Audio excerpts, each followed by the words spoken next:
Manuela Pereira Souza, sou estudante do 8º semestre do curso de Licenciatura em História pela Universidade do Estado da Bahia, UNEB, e hoje estou aqui para apresentar para vocês o meu TCC, o meu trabalho de conclusão de curso, no qual eu escolhi o tema sobre a preservação da cultura afro-brasileira, um estudo sobre o Ilê-Axé Ojum de Logum Edé, e tive como orientador o professor Eudes Mata. Bem, a escolha do meu tema em falar sobre a preservação da cultura afro-brasileira é um tema que eu já pretendia falar desde o início do meu curso, né? Porque é um tema o qual eu já tive a oportunidade de estudar fora da universidade, no período em que eu fiz um curso de extensão sobre a cultura afro-brasileira, que por sinal foi isso que me instigou a fazer o curso de História. Bem, o candomblé é uma religião de matriz africana, que existe desde os mais remotos tempos, né, do continente africano, e foi trazido para o Brasil através dos negros, feitos de escravos, ainda no período colonial, e vieram para a Bahia através dos navios negreiros que atracavam no porto de Salvador. Logo, negros vindos de várias nações da África se juntaram aqui e assim continuaram a cultuar os seus negros orixás, né? As suas divindades africanas, dando origem aos terreiros de candomblé que foi exclusivamente criados no Brasil. Sexto, qual a problemática da minha pesquisa? Sem dúvida, o preconceito é uma das maiores dificuldades ainda enfrentada hoje, mesmo em meio a uma sociedade que existem muitas pessoas que já têm uma visão mais aberta sobre essas dificuldades, mas as pessoas que vivem no terreiro ainda sentem muitas dificuldades. Então, o que é que essas pessoas fazem para preservar viva essa cultura afro-brasileira no seu meio? O objetivo geral do meu trabalho é analisar como os filhos do Ilê-Axé Ojum de Logum Edé fazem para preservar a cultura negra em meio a uma sociedade ainda muito preconceituosa. Os objetivos específicos da minha pesquisa é descrever a origem do candomblé, de quando chegou ao Brasil e como veio parar na Bahia e, consequentemente, na cidade de Jequié e em todas as outras cidades. Bem, eu tenho como objetivo específico descrever a origem do candomblé e como veio para o Brasil e, consequentemente, chegou à Bahia e se alastrou por todas as cidades do interior. E de que forma a cultura é vivida dentro deste espaço, né? Tenho como outro objetivo analisar as dificuldades encontradas, especificamente pelos filhos do Ilê-Axé Ojum de Logum Edé, que foi onde eu fiz a minha pesquisa, o que eles fazem para manter viva essa cultura negra. E a metodologia que eu utilizei para o meu trabalho de pesquisa foi a pesquisa de campo, onde eu fui pessoalmente até o terreiro, colhi informações, colhi entrevistas, fiz vídeos, colhi depoimentos, utilizei também fontes bibliográficas, né, onde nós vamos ter aí Pierre Vigier, Roger Bastides, Darcy Ribeiro, para poder estar me orientando neste meu trabalho. Os negros foram trazidos para o Brasil pelos colonizadores, para ser escravizados em decorrência do tráfico negreiro.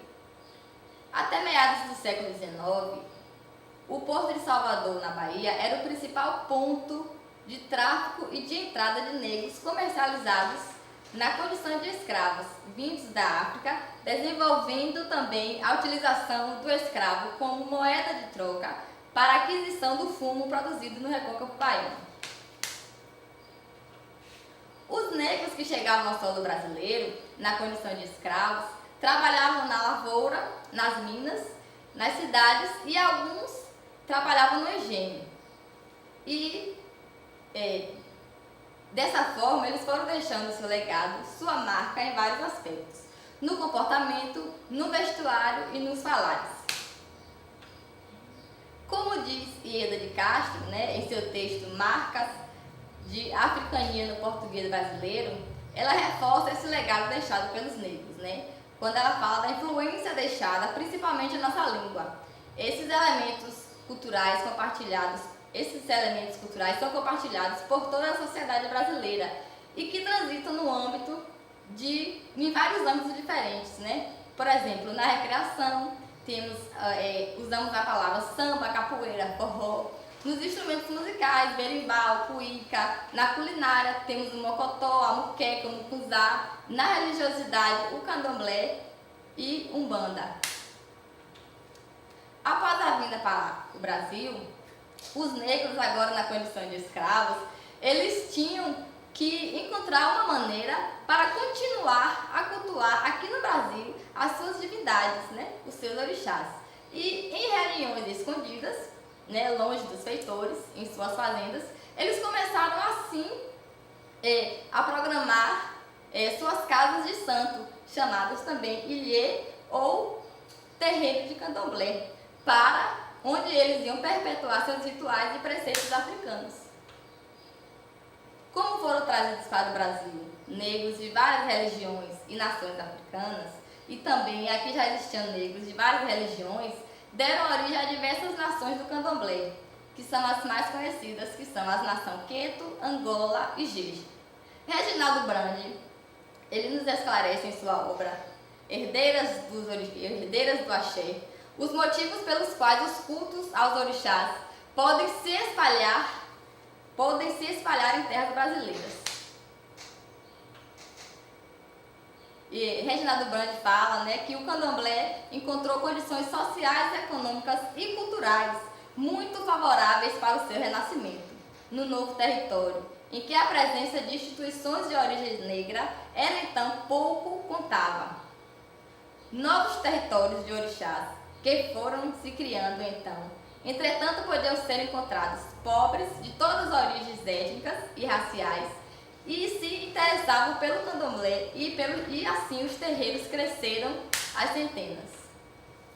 Considerando a importância do negro para a nossa cultura, misturando a influência portuguesa, indígena e africana, principalmente na alimentação, no vestuário e em nossa língua, bem, o termo candomblé é de origem da língua banto, que significa lugar de culto e oração.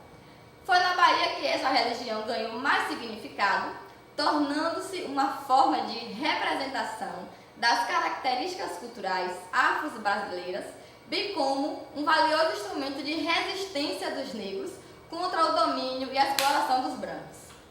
Os terreiros de candomblé passaram a se manifestar aqui no Brasil desde o século XVIII, mas só foi no século XIX que era possível ver a existência de alguns casarões antigos em que os negros livres se organizavam encontros para que pudessem cultuar os seus deuses. Os candomblés autodenominados Jeje, Nagô e Angola, quando se juntaram aqui no Brasil, mantiveram suas diferenças trazidas da África e reformuladas em um novo modelo aqui no Brasil. Na África não existia a organização de terreiro de candomblé, como se estruturou aqui no Brasil, onde se reúne no mesmo lugar cultos de diversas divindades. Essa organização de terreiros foi criada exclusivamente aqui no Brasil, devido à junção de negros de várias nações, adaptando as circunstâncias encontradas no Brasil. Na África, ao contrário do Brasil, cada religião cultuava uma única divindade. Um exemplo disso é que na religião Queto só se cultuava apenas o orixá Oxóssi. As culturas africanas e os estudos sobre a África vêm crescendo nas últimas décadas.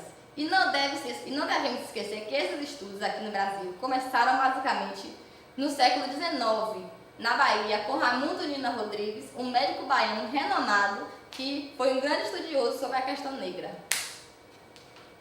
Os terreiros de candomblé foram arduamente perseguidos e proibidos até a década de 30 do século XX. Foi alvo de muitas investidas policiais e eram marcados com ferro à brasa. Dentro desse ponto de vista, surge uma questão bem instigante. Será que essa perseguição policial aos candomblés do século XX era apenas uma perseguição religiosa ou era uma perseguição a uma raça? Bem, os negros naquela época eles eram marginalizados às margens da sociedade, não podiam exercer seus direitos de seres humanos e ainda eram taxados como sujos e letais à saúde dos brancos, a fim de contaminar a outra raça com suas doenças mortais. Bem, os terreiros de candomblé também eram invadidos, seus objetos sagrados eram pisoteados. A imprensa também foi algo que machucou muito os adeptos do candomblé, que publicavam apenas reportagens e fotografias que denegriam a imagem do candomblé, nomeando-os como falsos médicos, charlatões e feiticeiros. Os adeptos aos candomblés procuraram um meio para poder resistir a tudo isso, né? Eles passaram a procurar pessoas na sociedade renomadas para serem padrinhos de seus terreiros, dando-lhes o cargo de ogã, um tipo especial de sacerdote. Era uma estratégia de, ao mesmo tempo, se proteger e resistir à dominação, ao tentar preservar de forma disfarçada suas tradições. Assim, apesar das perseguições, o candomblé conseguiu arrebatar muitos adeptos e se firmou como instituição religiosa, principalmente no início do século XX. E no século XVIII, as cerimônias secretas eram chamadas de canundos, e somente no século XIX passou a ser designado de candomblé, e os terreiros mais férteis para o desenvolvimento do culto candomblécista foram as cidades litorâneas na Bahia.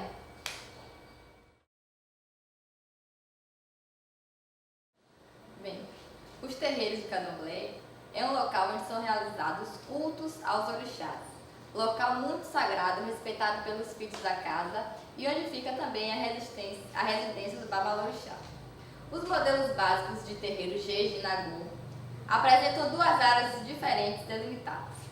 Uma é onde são construídas as edificações de uso religioso, habitacional, onde está situado o local onde são realizadas as cerimônias públicas, as lê, orixá ou casa de santo, e que são pequenos santuários construídos para cada orixá.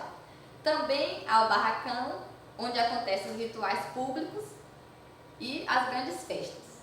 A outra área é uma área mais reservada, conhecida como a área do mato, a área verde, que é representada pela floresta ancestral, onde existem árvores sagradas, plantas ligadas à flora ritual, fontes de alguns assentamentos de divindades. Como já foi citado anteriormente, o candomblé é uma religião que teve origem na África e foi trazido para o Brasil pelos negros e urubás, através do tráfico de escravos. Seus deuses são os orixás, que são representados pelas vibrações e forças elementares da natureza. Aqui no Brasil são cultuados 16 orixás, são os mais conhecidos. Dentre eles tem Exum, Ogum, Oxóssi, Ossanhe, Obaluaê, Oxumaré, Nanã, Xangô, Ioiá, Obá, Ieua, Oxum, Iemanjá, Logum Edé, Ossanguian e Oxalufã. Os terreiros são comunidades onde todos os membros são muito unidos e onde são preservados assiduamente as raízes africanas, mantendo seus cultos e costumes. Todos os membros são unidos na mesma fé, protegidos pelos orixás, submissos a uma autoridade religiosa e espiritual, na qual uma solidariedade religiosa motiva a responsabilidade do trabalho. Um terreiro de candomblé é constituído de muitos espaços e todos cheios de significados, bem como a autoridade espiritual e moral máxima dentro do terreiro são os pais e as mães de santos, também conhecidos como babalorixás e alorixás. Há também um grupo ligado à hierarquia, que vem abaixo dos babalorixás. Um exemplo são as equedes, que são mulheres que não incorporam as divindades, porém têm uma certa autoridade dentro do terreiro, e consecutivamente outros cargos, como os ogãs, as Iabás e assim sucessivamente. O terreiro tem esse nome, é denominado esse nome Leaxeu Jum de Logum Edé, é uma denominação decorrente da origem de um orixá, dado pela FENACAB, Federação Nacional do Culto Afro-Brasileiro.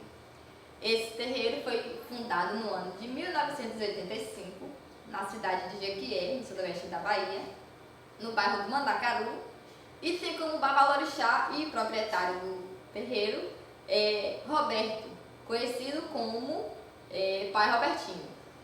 Ele é praticante do candomblé desde 7 anos, vindo de uma família totalmente evangélica, e ele particularmente se intitula espírita. Passou por muitas dificuldades para fundar seu terreiro. Bem, segundo o depoimento que ele mesmo deu, ele disse que na época da fundação do terreiro, ele passou por muitas dificuldades, né? Tanto dificuldades financeiras, como dificuldades dos moradores que moravam perto, né? Alguns ajudaram, outros não. Ele disse que passou por muitas provações, que ele teve que provar muitos trabalhos, teve que fazer muitas viagens para poder conseguir arrecadar fundos para poder construir o seu terreiro, né? E até hoje ainda vem fazendo muitas melhoras e modificações no terreiro.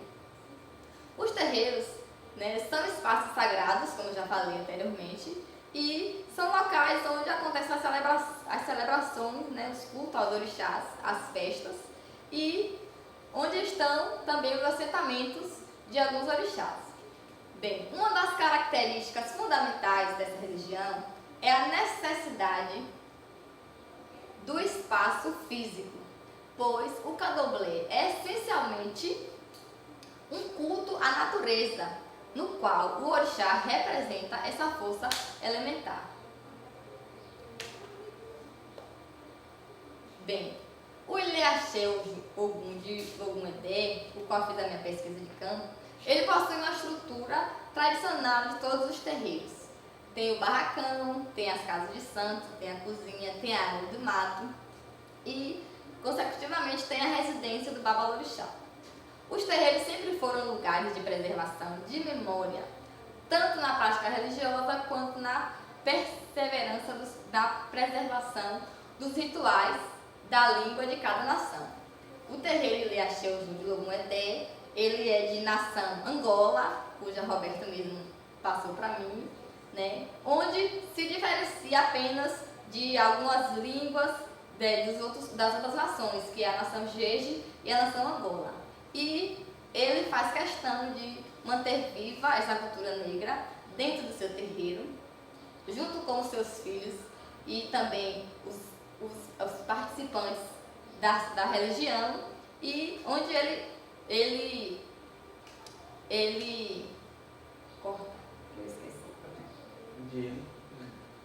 onde ele faz de tudo para poder preservar viva essa cultura negra, né? Em conversas com seus filhos, quando vai acontecer os seus rituais, todo mundo tem que ser bem respeitoso um com o outro.